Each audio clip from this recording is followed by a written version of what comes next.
It's 11:47 p.m. Somewhere in the city, a man named James is still awake. He's been awake since 5 a.m. He drove for 6 hours, sat through 2 client meetings, answered 93 emails, and now he's finishing invoices at his kitchen table. James is exhausted. James is also, by every traditional definition, a hard worker. And yet, James is not getting wealthier. Not really. Because every single dollar James earns tonight required James specifically to be awake, alert, and physically doing something. Now imagine another person. Her name is Elena. As Elena sleeps peacefully through the night, her financial life keeps moving. Somewhere in her city, her vending machine just sold a bottle of water. A customer just downloaded a digital template she created 2 years ago. A tenant just paid rent through an automated portal. None of these transactions needed Elena to lift a finger tonight. They needed her to build something once that kept functioning without her.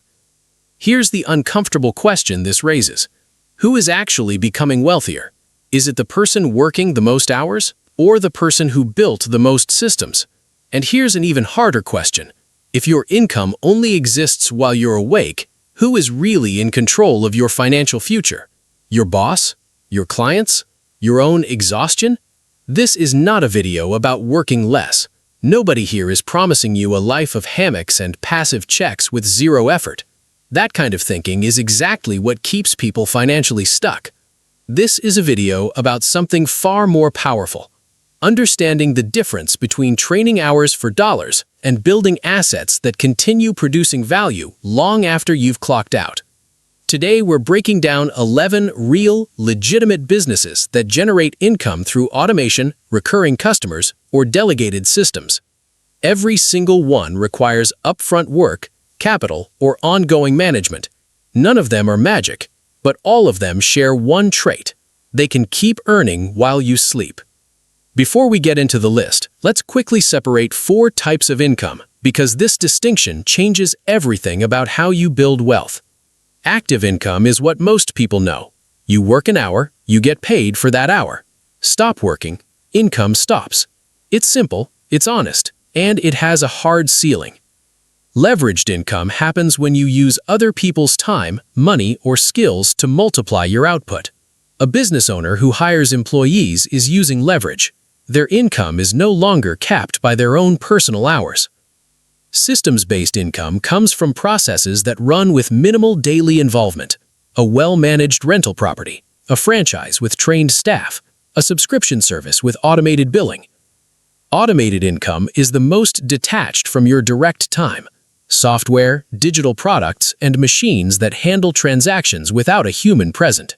Wealthy entrepreneurs and long-term investors obsess over these last 3 categories because they understand a simple truth about financial literacy.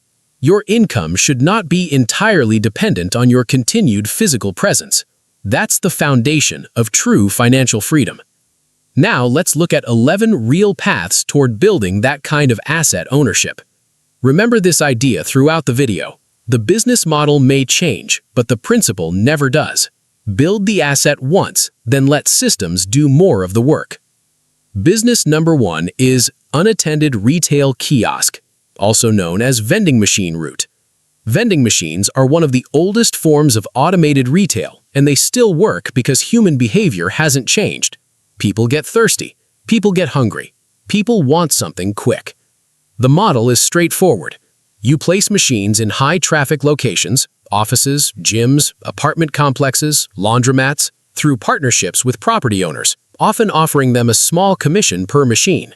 You stock the inventory, set your pricing, and modern machines now accept cashless payments, which means transactions happen even if you're nowhere nearby. The overnight earning power comes from foot traffic that never stops. A machine in a 24-hour facility sells at 3 a.m. just as easily as 3 p.m. Startup capital is generally low to medium, ranging from a few hundred to a few $1,000s per machine, depending on condition and features. Skills needed include basic negotiation for location placement, inventory math, and light mechanical troubleshooting. The advantage is scalability. One person can eventually manage dozens of machines. The risk is theft, vandalism, or poor location choice killing your margins. A common beginner mistake is placing machines in low-traffic spots just because the rent was cheap. A smarter approach is prioritizing locations with guaranteed foot traffic over cheap placement fees. This model suits people who enjoy light logistics work and want a tangible entry point into recurring revenue. Imagine an operator with 15 machines across 3 office buildings, each generating modest daily profit that adds up to a meaningful monthly cash flow, all without requiring active selling. Business number 2 is Independent Cash Dispenser Network, also known as a private ATM business. Private ATMs generate income through surcharge fees, the small charge users pay to withdraw cash. Business owners place machines through agreements with host locations, like bars, convenience stores, or event venues, often splitting the surcharge with the property owner. The overnight potential is strong because cash needs don't follow business hours. Bars and nightlife venues in particular see heavy ATM usage precisely when the owner is asleep. Capital requirements sit in the medium range, since machines and initial cash loads require real investment. Maintenance involves periodically refilling cash, monitoring for technical issues, and ensuring compliance with financial regulations. Security is a genuine consideration here, both for the physical machine and the cash inside it, so location selection matters enormously. A common beginner mistake new operators make is underestimating how often they'll need to reload cash, leading to out-of-service machines that lose trust and revenue. Scaling comes from building a network across multiple trusted locations, rather than concentrating risk in one spot. This path suits people comfortable with logistics and who don't mind a business with real compliance responsibilities. Picture an owner managing 8 ATMs across a nightlife district, collecting surcharge income that accumulates steadily every single night, regardless of their sleep schedule. Business number 3 is Self-Service Laundry Center, commonly known as a laundromat. Laundromats represent one of the most time-tested cash flow businesses because clean clothes are a non-negotiable human need. Automated payment systems, card readers, mobile apps, and coin mechanisms allow customers to use machines any hour of the day without staff present. This is a high-capital business, often requiring 6 figures for equipment and lease or purchase of a location. Utility costs, particularly water and gas, significantly affect profitability, so efficient machines matter. Maintenance is ongoing, since washers and dryers do break down, and a broken machine is lost revenue every hour it sits unused. The advantage is remarkably consistent local demand. People need clean laundry regardless of the economy. The risk lies in the large upfront investment and the operational cost of repairs. A frequent beginner mistake is buying used equipment without inspecting maintenance history, leading to expensive surprises. A smart profitability tip is installing security cameras and card-based payment systems, which reduce theft and give you data on peak usage times. This business suits investors with meaningful capital who want a durable, recession-resistant asset. Consider a location running 24 hours in a dense apartment neighborhood, generating revenue continuously from residents who don't own their own machines. Before we move on, notice something interesting. The first 3 businesses we've covered are completely different industries, yet they all follow the same wealth principle. They solve an everyday problem repeatedly without requiring the owner to be present for every single transaction. That's the first major lesson of this video. Wealthy people don't just create products, they create systems. Business number 4 is in-building laundry concessions. This model differs from a standalone laundromat because you're placing machines inside existing apartment buildings through revenue-sharing agreements with property owners or management companies.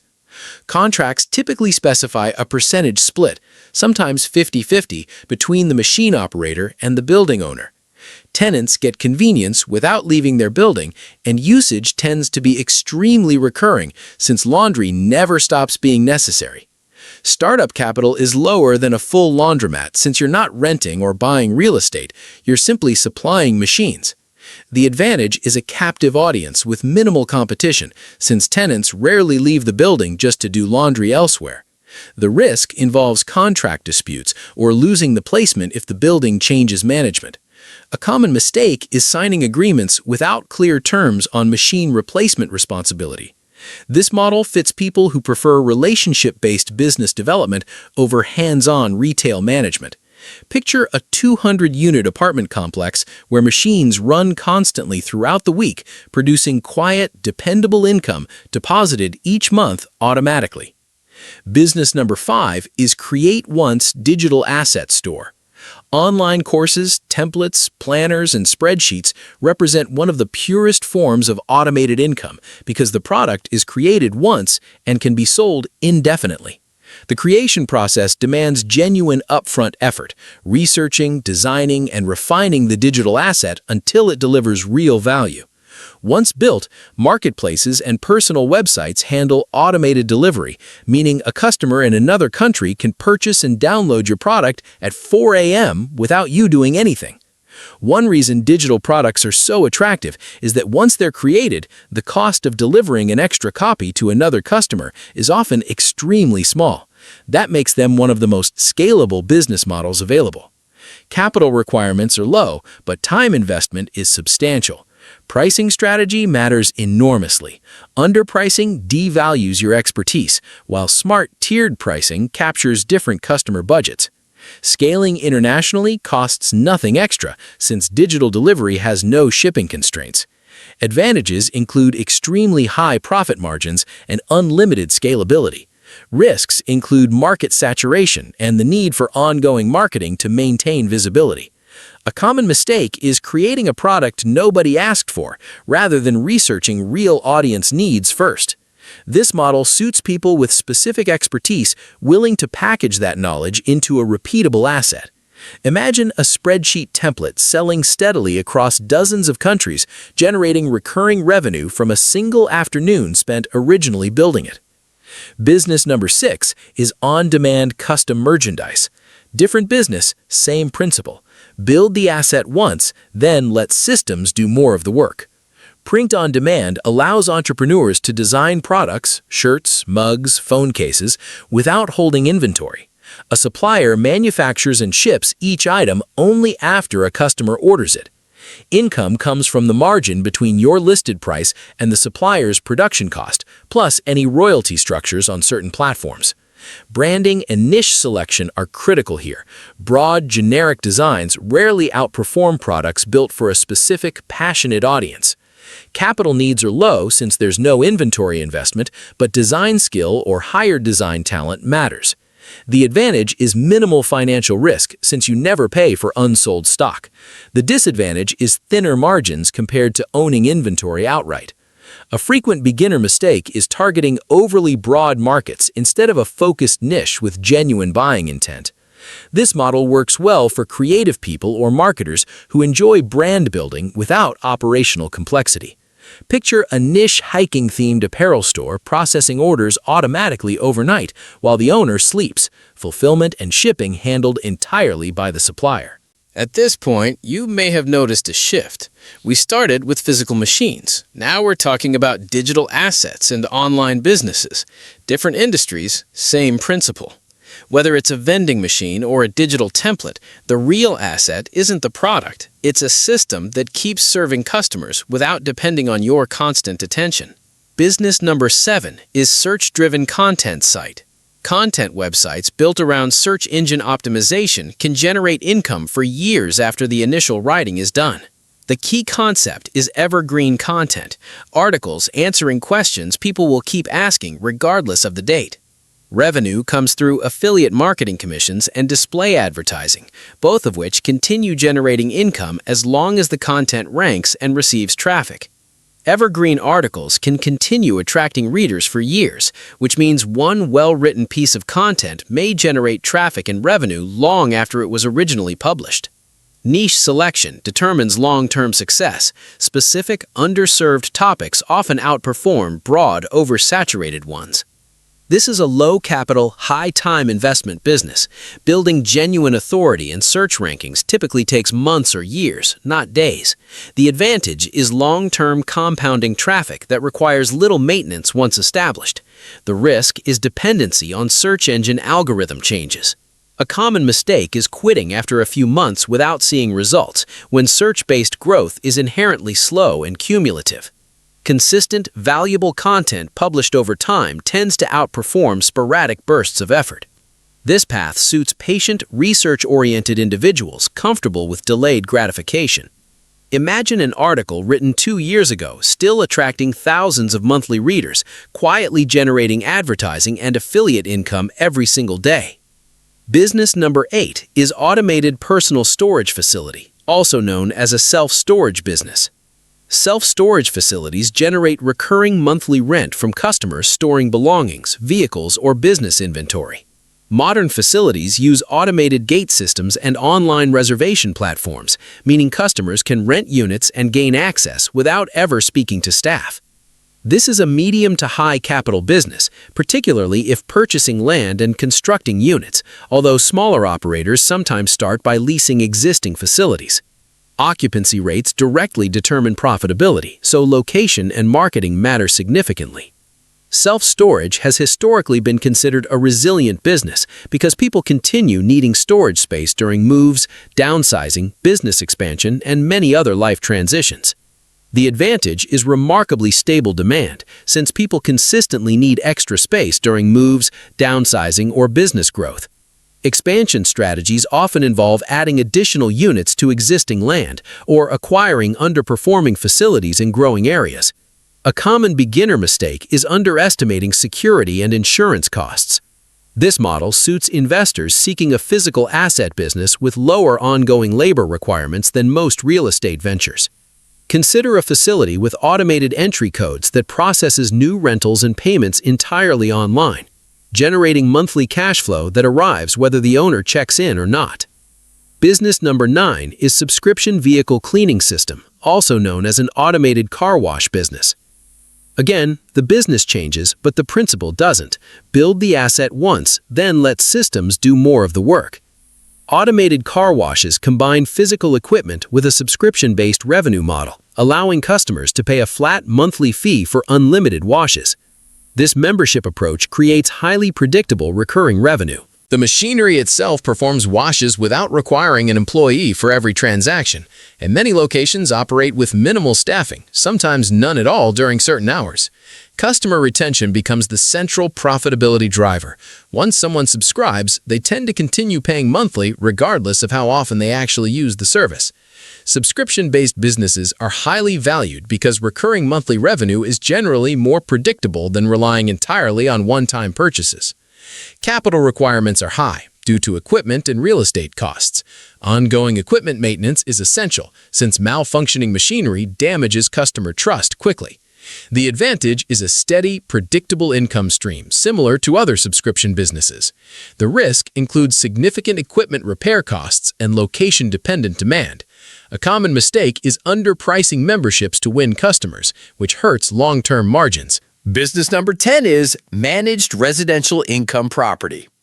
Rental property remains one of the most established wealth-building vehicles, combining monthly cash flow with long-term property appreciation. The key to making this genuinely passive is hiring a property management company to handle tenant communication, repairs, and rent collection. Financing typically involves a mortgage, meaning tenants effectively help pay down the owner's asset over time. Cash flow depends on the difference between rental income and expenses, including the mortgage, taxes, insurance, and management fees. Historically, well-chosen residential real estate has often served as both an income-producing asset and a long-term store of value, although property markets can rise and fall over time. The advantage is dual return potential, monthly income plus long-term asset appreciation. The risk includes vacancy periods, unexpected repairs, and market downturns affecting property values. A frequent beginner mistake is self-managing to save money, which often costs more in time, stress, and tenant issues than hiring professional management. Smart investors treat property management fees as the cost of buying back their own time. This model suits people comfortable with long-term investing and financing structures.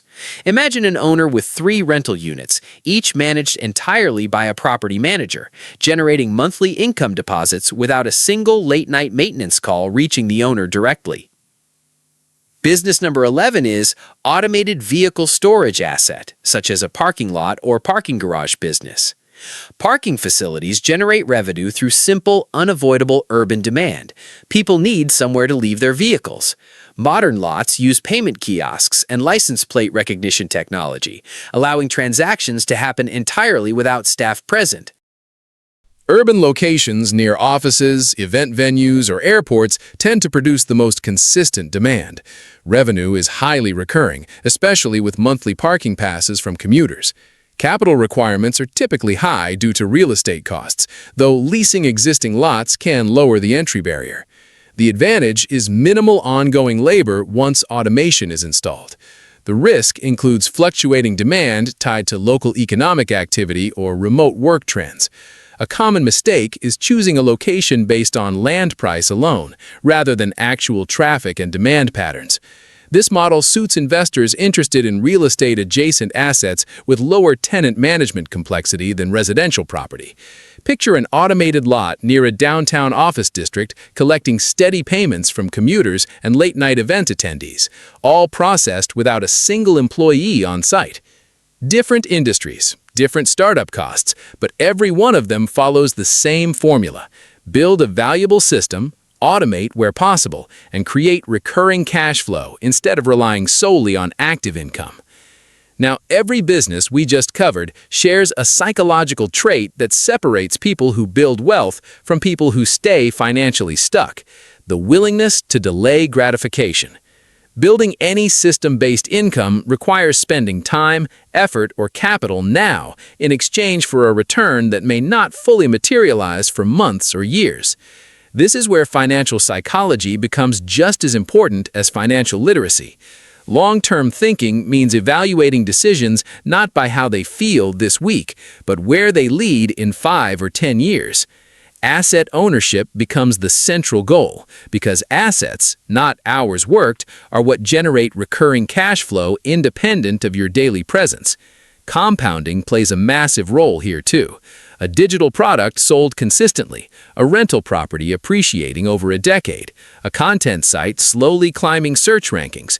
These all grow quietly, often invisibly, until the results become undeniable. Many people remain financially stuck not because they lack intelligence or effort, but because they focus exclusively on earning more from their labor, rather than redirecting some of that labor into building owned assets.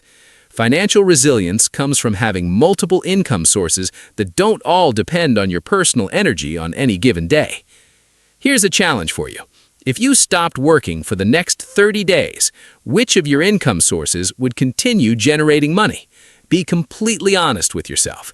Your answer tells you exactly where you are today on the journey toward financial freedom, and it also shows you where you need to grow. Now consider 3 different mindsets toward money. The employee mindset trades time directly for money, viewing income as something earned hour by hour, with security coming from a steady paycheck. Risk in this mindset feels dangerous because income stops the moment work stops. The business owner mindset shifts the equation. Instead of trading personal hours, the owner builds systems, hires people, and creates processes that generate income during periods of personal rest. Risk becomes something to be managed and calculated, not simply avoided, because building something new requires stepping into uncertainty. The investor mindset goes a step further, focusing on deploying capital into appreciating or income-producing assets, rather than operating a business day to day. Time for the investor becomes a tool for compounding, not a resource to be spent working. Each mindset isn't inherently better than the others. Many people move through all 3 stages over the course of building genuine wealth. But long-term financial freedom typically requires eventually adopting elements of both the owner and investor mindset, rather than staying permanently in the employee model alone. So, if any of this resonated, here's a practical roadmap. Step 1, develop a genuinely valuable skill, because that skill becomes your foundation for capital, credibility, or leverage. Step 2, build actual savings, since capital gives you options that debt-driven decisions rarely allow. Step 3, choose one single business model from everything we've discussed rather than spreading yourself across all 11. Step 4, master the daily operations yourself first, so you deeply understand what you're eventually delegating. Step 5, begin automating repetitive tasks through technology and systems. Step 6, delegate remaining responsibilities to trusted employees, managers, or contractors. Step 7, scale deliberately, expanding only once your system runs smoothly without your constant involvement. This entire process demands patience and consistency far more than it demands talent or luck. Nobody builds real system-based income in a single weekend, and anyone promising that isn't being honest with you. In conclusion, financial freedom rarely comes from simply working longer hours. It comes from owning assets and building systems that continue creating value long after the workday technically ends. James, working every waking hour, and Alina, sleeping while her systems function, aren't separated by luck. They're separated by the assets each one chose to build over time.